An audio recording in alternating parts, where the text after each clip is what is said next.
Hello my dear friends, स्वागत है आपका उदित फार्मेसी ऑनलाइन लर्निंग प्लेटफॉर्म में। हम लोग D pharma second year target 2025 को लेकर चल रहे हैं, जिसमें hospital and clinical pharmacy subject में इंपॉर्टेंट टॉपिक को हम लोग डिस्कस करेंगे। जो सबसे पहला आता है हमारा supply chain. What do mean the supply chain. फिर आता है preparation of drug list. Supply chain का मतलब कह सकते हैं कि आपको अगर कोई भी सामान या ड्रग जो मिलता है, क्या ऐसा थोड़ा तक फैक्ट्री में बनता है और डायरेक्ट आपके पास आता नहीं, पूरा एक तरह का पूरा चेन सिस्टम बना हुआ। तो उसी चेन तक मतलब कह सकते हैं सप्लाई चेन का एक डेफिनेशन अगर देखें तो सप्लाई चेन एक तरह का प्रोसीजर है या एक तरह का कह सकते हैं प्रोसेस है, जिसमें क्या होता है फैक्ट्री से बन के पेशेंट तक फाइनली को जो पहुंचने का जो चेन बना रहता है, उसी चेन को हम लोग सप्लाई चेन के नाम से जानते हैं। चलिए देखते हैं। सबसे पहले अगर हम लोग को देखा जाए कि सप्लाई चेन किस तरह से, सप्लाई चेन सबसे पहले क्या करता है, जो बड़े बड़े फैक्ट्री होते हैं वो पहले क्या करता है, रॉ मटेरियल खरीदता है। जैसे कि अगर मान लीजिए आप दवाई बनाएंगे, मेडिसिन में क्या होता है एपीआई प्लस एक्सपिएंट रहता है, ये तो पता है। ये दोनों क्या आता है, यहाँ पे खरीदने के बाद फिर हम क्या करते हैं सप्लाई लेता है, सप्लाई फिर क्या करता है मैन्युफैक्चर मतलब कि ये हमारे फैक्ट्री है। फैक्ट्री में बनने के बाद फिर वो डिस्ट्रीब्यूटर में होता है, और डिस्ट्रीब्यूटर जाता है, फिर डिस्ट्रीब्यूटर के बाद होलसेलर में आता है, होलसेलर के बाद फिर रिटेल आता है, रिटेल के बाद फिर आप कह सकते हैं एंड कस्टमर तक पहुंचता है। अब देखा जाए कि यहाँ पे अगर हम लोग बात करें मेडिसिन, तो पहले हॉस्पिटल जाएगा, उसके बाद ही फिर कंज्यूमर तक जाएगा।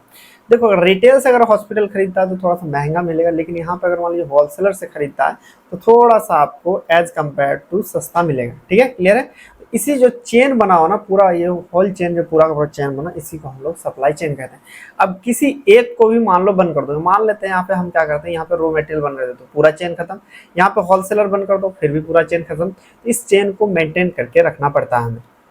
देखो सप्लाई चेन क्या है इन फार्मास्यूटिकल, देखो क्या है supply chain in pharmaceutical industry is a link through which the medicine are manufacture and delivered to ultimate consumer और पेशेंट। मतलब कह सकते हैं कि सप्लाई चेन में जो फार्मास्यूटिकल इंडस्ट्री में एक तरह का लिंक है, जो क्या करता है मेडिसिन को मैन्युफैक्चर से लेके फाइनली आपको कस्टमर तक यानी पेशेंट तक डिलीवर करता है। उसी को हम लोग क्या कहते हैं सप्लाई चेन के नाम से जानते हैं।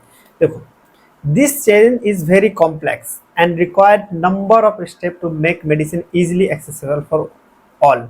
देखो इन्होंने क्या लिखा, this chain is very complex, बिल्कुल कॉम्प्लेक्स है। रीजन क्या है, हमने देखा कि रॉ मटेरियल बनता है, रॉ मटेरियल फिर यहाँ पे ट्रांसपोर्टर लेता, फिर आपको मान लेते हैं आप रॉ मटेरियल से हम लोग क्या करते हैं फैक्ट्री में पहुंच जाते हैं। अब फैक्ट्री से फिर क्या करते हैं डिस्ट्रीब्यूटर से, फिर हम लोग होलसेलर से लेते हैं। अब मान लो कोई रॉ मटेरियल यहाँ बंद कर दिया तो पूरा का पूरा यहाँ पे गड़बड़ हो जाएगा। फिर आता है रिटेल। आप हॉस्पिटल फार्मेसी को हम लोग क्या है रिटेल फार्मेसी ही तो है। अगर रिटेल फार्मेसी ने क्या करा कि अगर अपना स्टॉक नहीं रखा, यहाँ पे मान लेते हैं स्टॉक नहीं रखता है, और होलसेलर क्या करता है 2 दिन दवाई नहीं दे रहा, तो क्या होगा पूरा पूरा पेशेंट और पूरा पूरा डिस्टर्बेंस हो जाएगा। उसके लिए क्या करते हैं ये रिटेल फार्मेसी वाले कुछ ना कुछ स्टॉक रखते हैं, होलसेल वाले कुछ स्टॉक रखते हैं, यहाँ पे डिस्ट्रीब्यूशन वाला स्टॉक रखते हैं, और फैक्ट्री वाले भी कुछ ना कुछ स्टॉक रखते हैं कि अगर कुछ प्रॉब्लम हो जाए कुछ हो जाए तो सप्लाई चेन ब्रेक ना हो। ठीक है, देखो अब नेक्स्ट देखते हैं। Multiple government agency, manufacturer, distributors, wholesaler, retailers and hospital are involve. इसमें क्या क्या होता है, देखो ये कॉम्प्लेक्स है और इसमें इन्वॉल्व क्या क्या होता है, गवर्नमेंट एजेंसी होता, मैन्युफैक्चरर होता है, डिस्ट्रीब्यूटर्स होते हैं, होलसेलर होते हैं और रिटेलर होते हैं, और साथ में ये हॉस्पिटल्स भी इनमें इन्वॉल्व होता है। ठीक है, देखो this chain is responsible for medication like general medication, OTC product and other biological item like a vaccine. ये चेन क्या हमारे पास पूरा का पूरा रिस्पॉन्सिबल होता है किसके लिए, जेनरिक मेडिसिन देने के लिए, ओटीसी प्रोडक्ट देने के लिए, और बायोलॉजिकल आइटम जैसे कि वैक्सीन देने के लिए ये रिस्पॉन्सिबल होता है। ठीक है, देखो इसी चीज़ को और भी अगर डिटेल में आप पढ़ना चाहते हैं, आप क्या कर सकते हैं हमारे साथ जुड़ सकते हैं ऐप में। डी फार्मा सेकेंड ईयर का आप हैं अगर, तो यहाँ पे रिकॉर्डेड क्लासेस मिल जाती है आपको, live classes daily, live classes अलग अलग टीचर के, अलग अलग टीचर अलग अलग दिन बना रहता है। ईपीडीएफ मिल जाता नोट्स, ईपीडीएफ स्टेटमेंट कह सकते हैं, सारे के सारे आपको पीडीएफ मिल जाता। चैप्टर वाइज एक्सरसाइज में एक तो एक्सरसाइज आपको क्वेश्चंस मिलते हैं, साथ में आपको उसका सॉल्व वीडियोस भी प्रोवाइड किया जाता है, साथ में आपको एमसीक्यू भी, पर एक्सरसाइज आपको 30 एमसीक्यू प्रोवाइड किया जाता है। फिर आपको चैप्टर वाइज टेस्ट लिया जाता है ताकि आपको पता चले कि आप कितने पानी में हैं। फिर लाइव चैट, अगर कोई भी दिक्कत हो तो आप लाइव चैटिंग कर सकते हैं, आपको तुरंत रिप्लाई मिलेगा। फिर बाइलिंगुअल होता है, आपको हिंदी और इंग्लिश दोनों में अवेलेबल है। और सबसे इंपॉर्टेंट जो टेंशन नहीं लेना है आपको, एग्जिट एग्जाम के पूरा का पूरा गाइडेंस दिया जाता है, जो माइनर या मिस्टेक्स होते हैं उनको सही करते हैं। ठीक है, चलिए नेक्स्ट देखते हैं। अब आता है हमारे पास preparation of drug list. Drug list हम लोग किस तरह से बनाते हैं, देखो ड्रग लिस्ट किस तरह से बनाते हैं उनके बारे में देखते हैं। सबसे पहला आता हमारे hospital have a so many department. Hospital क्या होता है कि मतलब अलग अलग डिपार्टमेंट, पीडियाट्रिक डिपार्टमेंट होते हैं, गायनेकोलॉजी होते हैं, सर्जरी होते हैं, मैटरनिटी होते हैं, या तो फिर ऑर्थो, एटीसी। दियर रिक्वायरमेंट आल्सो डिफरेंट। देखो अलग अलग डिपार्टमेंट, मान लो गायनेकोलॉजिस्ट में आप क्या करोगे, या सर्जरी डिपार्टमेंट में आप एंटीबायोटिक नहीं रखोगे, एनाल्जेसिक ही नहीं रखोगे, तो काम आएगा नहीं ना, वहाँ पर रखना पड़ेगा ना। अलग अलग डिपार्टमेंट की अलग अलग कह सकते हैं डिमांड है। तो उस हॉस्पिटल में देखो आगे के लाइन क्या कहा था, so main responsibility of hospital pharmacist is prepared to list of medicine that is prescribe by doctor in hospital. इसलिए क्या है कि अलग अलग डिपार्टमेंट अलग अलग जरूरत होता है, उसके लिए हॉस्पिटल फार्मासिस्ट की ये पहला मेन रिस्पॉन्सिबिलिटी रहती है, तो पहला मेन जिम्मेदारी होती है कि मेडिसिन का लिस्ट बनाए। किसकी का लिस्ट बनाए, ताकि जो डॉक्टर से लिखते हैं प्रिस्क्रिप्शन आसानी से वो उसे दे सके। देखो the list are prepared according to brand या तो फिर generic as per following classes. यहाँ क्या कर सकते हैं हम, जो लिस्ट बनाएंगे या फिर जेनरिक मेडिसिन ले लीजिए, या फिर हम लोग एज पर जेनरिक ले लीजिए, या ब्रांडेड का अलग अलग हम लोग लिस्ट बनाते हैं। जैसे कि सबसे पहले आता है high risk drug. High risk जो मान लीजिए ड्रग देते हैं, लाइफ सेविंग ड्रग चलाते हैं, वो भी हमारे हाई रिस्क कह सकते हैं। अगर इसमें उल्टा पुल्टा हुआ तो आप उठेंगे नहीं, ऊपर उठ जाएंगे। फिर आता है इमरजेंसी ड्रग। ये हमारे लाइफ सेविंग ड्रग्स में आते हैं कि बस इसमें 5 सेकंड 10 सेकंड का भी यहाँ पे खेल रहा था, अगर 5 सेकंड 10 सेकंड भी आप लेट करेंगे तो आप जा सकते हैं। फिर आता है शेड्यूल H1। ये हमारे एंटीबायोटिक ग्रुप्स के आते हैं। ये एंटीबायोटिक जो शेड्यूल H1 के अंदर ये चीज है कि आपको विदाउट डॉक्टर, विदाउट प्रिस्क्रिप्शन का आप इसे नहीं दे सकते। फिर आता है रिजर्व एंटीबायोटिक। फिर आता है ये सारी चीज हमारे क्या है, प्रिपरेशन ऑफ ड्रग लिस्ट। ये अलग अलग हम लोग क्या करते हैं, लिस्ट बना के रखना पड़ता है, क्यों, हॉस्पिटल फार्मासिस्ट। देखते हैं, चलो सबसे पहला आता है high risk drug. What do you mean the high risk drug, this drug can cause significant harm to patient when administration in incorrect doses. मतलब क्या कर सकते हैं, इस तरह का जो हाई रिस्क ड्रग होता है, अगर हमने मान लीजिए माउथ से देना था लेकिन आपने क्या करा, इंजेक्शन से दे दिया, तो वो क्या करेगा, इतना साइड इफेक्ट देगा कि जितना इफेक्ट से ज़्यादा झेल नहीं पाओगे आप। तो इसलिए ये हाई रिस्क कहता है। This medicine have a high risk when administration through wrong route. Route के बारे में बात करें, एक दो एग्जांपल बताना आप लोग मुझे कमेंट में बताओ मुझे कि कौन कौन से रूट होते हैं, एक दो बताता हूँ। सबलिंगुअल, डर्मल, आईवी, आईएम, और बताना आप लोग मुझे कौन कौन से रूट के द्वारा हम क्या करते हैं, ड्रग को देते हैं। देखो यहाँ पे कह रहे this mark red during stores billing and issue. जब हम लोग क्या करते हैं, जब इसको हम लोग मार्क कर देते हैं रेड जोन में, या फिर कह लें रेड का, ताकि खतरा का ये डिफाइन करता है। According to institute for safe medicine practice list from high risk drug are epinephrine, propranolol, potassium chloride injection, lidocaine, chemotherapeutic agents. ये सारी चीज क्या है, आपको हाई रिस्क ड्रग के अंतर्गत आता है। एग्जांपल याद रखना, सबसे पहले कह रहा है epinephrine, propranolol, potassium chloride injection, फिर आता लिडोकैन, फिर आता केमोथेरेपेटिक एजेंट। ये सारी चीज क्या आता है, हमारे हाई रिस्क ड्रग के अंतर्गत आता है। ठीक है, फिर नेक्स्ट देखते हैं इमरजेंसी ड्रग। इमरजेंसी ड्रग कौन कौन से होते हैं। Emergency drug are life saving drug keeped in emergency box to meet by an accident. मतलब कह सकते हैं इसको हम लोग क्या करते हैं, इमरजेंसी बॉक्स में रखते हैं, ताकि थोड़ा सा कोई भी चीज आए डायरेक्ट उसे हम लोग एक्सेस कर पाए। This medicine are use in, किस में यूज करते हैं हम, ट्रामा हो जाए, बर्न हो जाए, जल गया, या पॉइजनिंग केस में हम लोग इसको यूज करते हैं।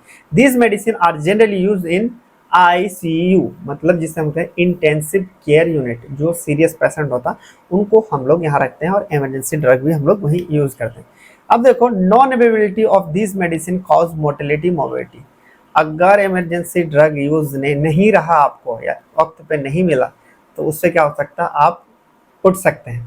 ठीक है, जैसे कि यहाँ पे नैलोक्सोन है पॉइजन के लिए, जैसे आपको ओपियोइड का पॉइजन हो जाए, ये सारे क्या है आपको, जैसे एविल ले लीजिए, डेक्सामेथासोन इंजेक्शन है, जो एंटीबायोटिक इंजेक्शन है, एट्रोपिन इंजेक्शन है, PCM इंजेक्शन है, डाइक्लोफेनेक इंजेक्शन है, ये सारे क्या है हमारे इमरजेंसी ड्रग लिस्ट के अंतर्गत आता है। ठीक है, ये सारी चीज आपको आता है। देखो और भी डिटेल में अगर आपको पढ़ना है तो ऐप पे जाके आप पढ़ सकते हैं।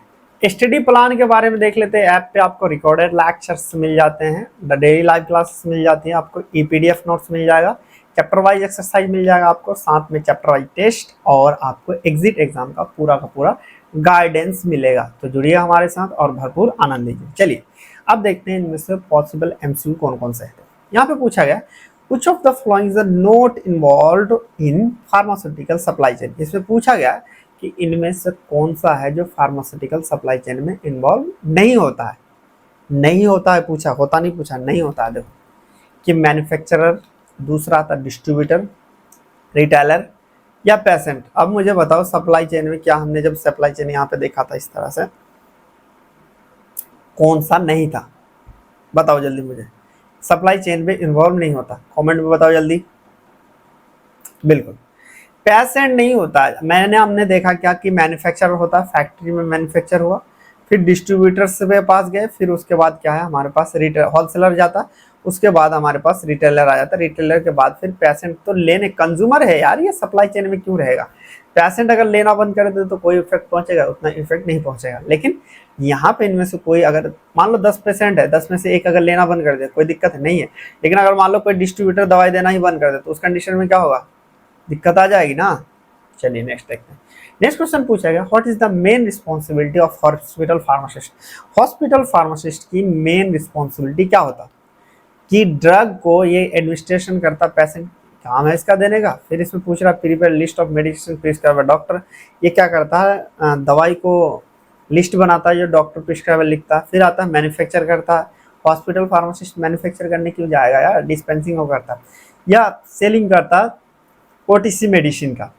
चलो ये मुझे इसका आंसर आप लोग क्या करना कमेंट में बताना कि इनमें से कौन सा राइट आंसर होगा। दो का बिल्कुल भी है। चलिए ठीक है।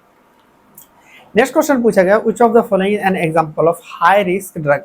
अभी हमने पूछा गया कि हाई रिस्क जो ड्रग है, हाई रिस्क ड्रग हमने देखा कि हाई रिस्क ऐसा ड्रग जो अगर गलत एडमिनिस्ट्रेशन रूट से ले लेते हैं, अगर मान लीजिए जवान से लेकर रखा और आप उसे निगल गए तो नुकसान बहुत ज़्यादा देता है। पहला क्या है? हाई रिस्क पैरासीटामोल है, या फिर इपिनेफ्रिन है, एविल है, या फिर आता है नैलोक्सोन।